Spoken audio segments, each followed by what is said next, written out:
Hello dear students, trigonometric function exercise 3.1 का last question यानी कि क्वेश्चन नंबर 7 है find the angle in radian. हमें एंगल जो फाइंड आउट करना है, किसमें फाइंड आउट करना है, इसको पॉइंट आउट करके रखोगे, रेडियन में हमें फाइंड आउट करना है।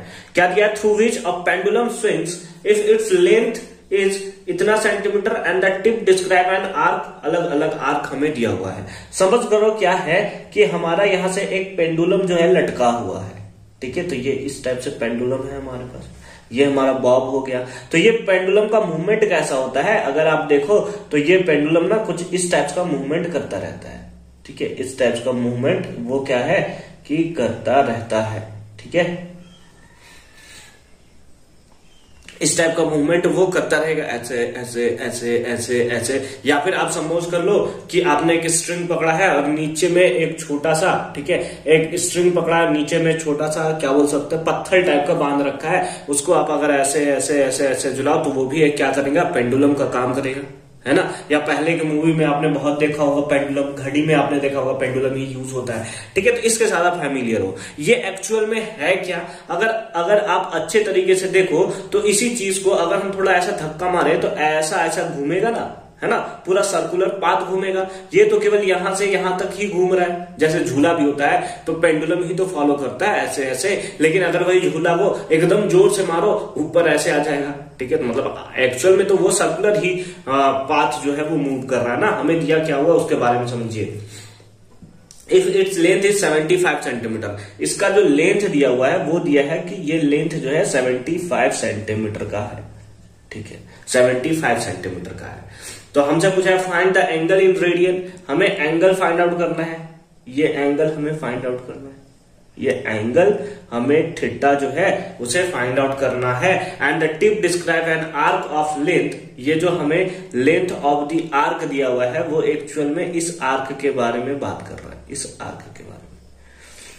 और ये 3 अलग अलग आर्क हमें दिया हुआ है, यानी कि 3 अलग अलग हमें थीटा का वैल्यू हर एक केस में पूछा हुआ है, ठीक है। तो ये आर्क हमें फाइंड आउट करना है। अगर नंबर 1 के बारे में बात करें तो ये आर्क है कितना, दैट इज 10 सेंटीमीटर। अगर आप इसको ऐसे घुमाओगे तो ये सर्कुलर ही तो है भाई पाथ, तो इसीलिए इसको हमने क्या मान लिया, आर्क मान लिया, ठीक है।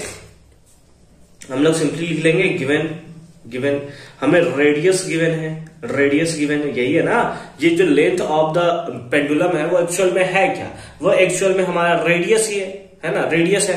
तो रेडियस कितना हो गया, रेडियस इसको ब्रैकेट में लिख लेते हैं आर कितना हो गया, दैट इज 75 सेंटीमीटर। कितना हो गया, है ना। Pendulum swing if its length is इतना, तो रेडियस ही हो गया हमारे दूसरे फॉर्म में। और पहला में हमें लेंथ दिया है, लेंथ ऑफ द आर्क, है ना, लेंथ ऑफ आर्क का लेंथ दिया है जिसको एल से डिनोट कर रहा है, कितना है 10 सेंटीमीटर, 10 सेंटीमीटर। नाउ तो इस बेसिस पे आप बोल सकते हैं theta equals to arc by radius, theta equals to arc by radius. यहां पे आपको याद होना चाहिए कि दोनों का यूनिट सेम हो, बिल्कुल दोनों का यूनिट सेम है। थीटा जो है वो किसमें होता है, रेडियन में, और हमें थीटा फाइंड आउट भी किसमें करना है, रेडियन में। यानी कि डायरेक्ट अगर हम लोग वैल्यू पुट करें हमें फाइंड आउट हो जाएगा। आजा भाई, हम लोग ना एक एक चीज को अगर समझते चले कोई भी दिक्कत नहीं होने वाला है। तो चलिए देखिए, एल का वैल्यू कितना है 10 डिवाइडेड बाय आर का वैल्यू कितना है 75 5 के टेबल में 2 टाइम्स, 5 के टेबल में 15 टाइम्स। यानी कि इस बेसिस पे हम लोग बोल सकते हैं थीटा का वैल्यू कितना आएगा 2/15, इतना क्या रेडियन, इतना क्या radian. And that is the right answer of the first part of the 7th question, ठीक है। सेकेंड पार्ट में चला जाए। सेकेंड पार्ट में हमारे पास है क्या, सेकेंड पार्ट में बस इसी को हम सेकेंड बना दे रहे हैं, ठीक है। सेकेंड रेडियस हमारा तो उतना ही है, रेडियस तो हमारा 75 है, ये बस हमारा चेंज हो गया और बन गया कितना 15 सेंटीमीटर। तो इस केस में ये जो अगर हम लोग फिगर देखें तो ये कितना हो जाएगा 15 सेंटीमीटर हो जाएगा, ठीक है, अच्छी बात है।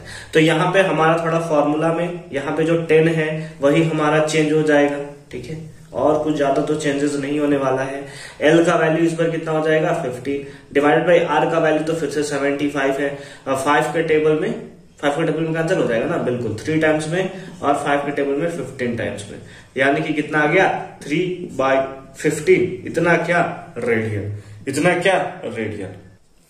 एक सेकंड, ये तो कटेगा भी ना, ओ भैया 3 के टेबल में ये आ जाए 1 टाइम्स, ये चला जाएगा 5 टाइम्स, तो ये हो जाएगा कितना 1/5, कितना हो जाएगा 1/5, मैंने ध्यान भी नहीं दिया था, 1/5 इतना क्या रेडियन। सर मैं तो चीख कर बता ही रहा था सर कि यहाँ कटेगा, सर यहाँ कटेगा, आप सुन ही नहीं रहे थे, कोई बात, दिल पे नहीं लेना था, ठीक है। तो ये थीटा इक्वल्स टू कितना आएगा 1/5 रेडियन। अगेन थर्ड पार्ट में हम लोग क्या करेंगे, बस इसको हम लोग थर्ड बना लेते हैं, ठीक है। इस केस में हमें लेंथ ऑफ द आर्क कितना दिया है 21 सेंटीमीटर हमें दिया हुआ है।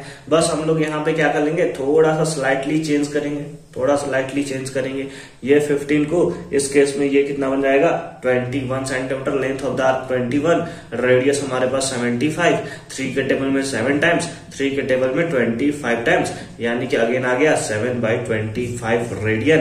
And that is the right answer of the both of the all 3 questions, ठीक है।